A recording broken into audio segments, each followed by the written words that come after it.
The 2026 World Cup was supposed to be football's greatest celebration ever created. Bigger than Qatar, bigger than Russia, bigger than Brazil. Three host nations.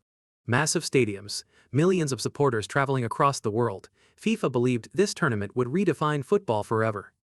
But now, something feels wrong. Ticket prices are collapsing. Fans are refusing to buy. Resale markets are panicking, hotels in host cities are quietly lowering prices, and across social media, supporters are asking the same question: has FIFA pushed the World Cup too far? Because this isn't just a story about expensive tickets, this is the story about what happens when football stops feeling like football and starts feeling like a luxury business model. For the first time in modern World Cup history, fans are openly discussing whether attending the tournament is even worth it anymore, and for FIFA, that is a terrifying problem, because atmosphere is what makes the World Cup special. The noise, the flags, the chaos, the emotion. Without ordinary supporters filling the stadiums, football's biggest stage suddenly starts to feel empty, and the closer we get to kickoff, the louder this crisis becomes. When FIFA awarded the 2026 World Cup to the United States, Canada, and Mexico, the message was clear. This would become the richest World Cup ever.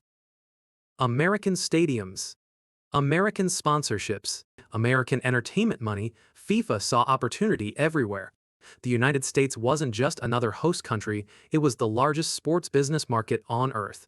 And FIFA wanted a piece of it. That changed everything, because historically, the World Cup was built around accessibility. Fans saved money for years to travel, families crossed continents, supporters slept in cheap hotels, crowded trains, tiny apartments, because the experience mattered more than luxury. But America operates differently. In the NFL, premium seats cost thousands. In the NBA, courtside experiences are sold like luxury fashion. Dynamic pricing dominates modern American sports. FIFA looked at that system and thought, why shouldn't the World Cup work the same way? So for the first time in history, FIFA fully embraced dynamic ticket pricing. Prices changing constantly based on demand, high-profile matches becoming dramatically more expensive overnight, and then came the resale system. Fans could officially resell tickets directly through FIFA's own platform. FIFA taking a massive cut from every transaction. Suddenly, the World Cup wasn't just football anymore. It became a marketplace. And once football becomes a marketplace, speculation begins. Resellers entered immediately. Blocks of tickets were bought early. Prices exploded. Panic buying started. Fans rushed in fearing they would never get another chance. But then, something unexpected happened. People stopped buying. And that's when FIFA's biggest problem began, because football fans don't behave like American entertainment consumers. At first, FIFA claimed demand was exploding. Millions of ticket requests, record-breaking interest, the biggest tournament in football history. But then reports started appearing. Tickets from major group stage matches remained available. Prices on resale markets began falling. Then falling again, then falling even faster, and suddenly, fans noticed something strange. The closer the tournament got, the cheaper many tickets became. That completely changed buyer psychology. Supporters stopped rushing to purchase. Instead, they waited. Because if prices were dropping today, maybe they would drop again tomorrow. And once that cycle begins, it becomes extremely difficult to stop. Every week without strong sales creates more fear in the market. Sellers panic, prices fall further, buyers wait longer. The bubble starts collapsing in public. This is exactly what's happening now.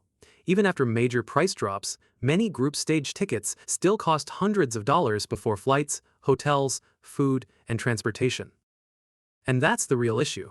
The World Cup isn't only expensive inside the stadium, it's expensive everywhere around it. Flights to the United States, hotel prices in host cities, internal travel, parking, transport systems, food costs, currency exchange. For international supporters, especially from South America, Africa, or Eastern Europe, the total experience can become financially overwhelming, and many supporters have quietly reached the same conclusion. Watching from home might simply make more sense.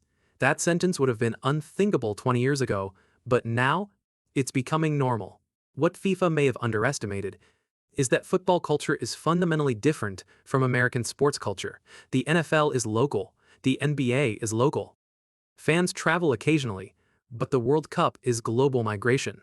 Supporters travel thousands of miles, entire nations move emotionally together. The tournament depends on ordinary fans creating extraordinary atmosphere. That atmosphere cannot be manufactured through corporate hospitality packages. It comes from Argentinians singing for 90 minutes, Mexicans filling entire streets, Moroccan supporters turning cities into festivals, Brazilians dancing outside stadiums until sunrise.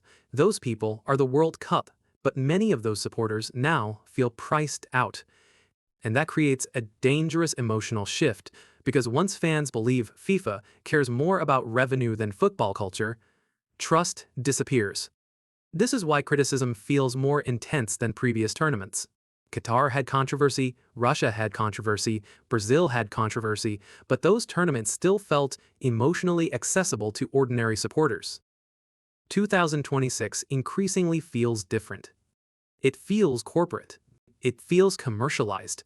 It feels engineered for wealthy consumers rather than football communities. And for younger fans especially, that perception spreads incredibly fast online. TikTok clips mocking ticket prices, Twitter threads exposing resale fees, YouTube breakdowns questioning FIFA's decisions. The narrative is changing in real time. And once public perception turns against a tournament, reversing it becomes extremely difficult. But then something happened that made the situation even worse. The possibility of partially empty stadiums stopped sounding impossible. A World Cup stadium is never supposed to feel quiet. Even struggling host nations historically filled stadiums through traveling fans, locals, sponsors, or last-minute demand. But 2026 presents a unique risk because the stadiums are enormous.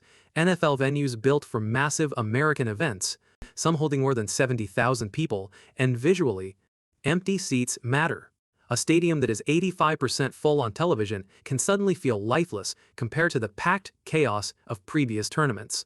Gray sections visible on camera, reduced atmosphere, lower crowd intensity, viewers notice immediately, and if early matches appear underwhelming on television, the perception of the entire tournament changes globally overnight. That is FIFA's real fear, not financial collapse, narrative collapse. Because the World Cup survives on emotion more than economics. The tournament becomes legendary through moments people remember forever. The noise in South Africa, the chaos in Brazil, Messi lifting the trophy in Qatar, the crowds in Germany, the tears, the flags, the madness. If the 2026 World Cup starts feeling sterile or corporate, people will remember that too, and social media will amplify every second of it. One viral image of empty seats can travel across the world in minutes. One bad atmosphere clip can shape the narrative for weeks, and FIFA knows it. That's why the next few weeks matter so much, because once the tournament starts, public opinion becomes almost impossible to control. There is still time for FIFA to avoid disaster. Late demand could arrive, prices could stabilize, big matches could still create unforgettable scenes, because football always has one unique power.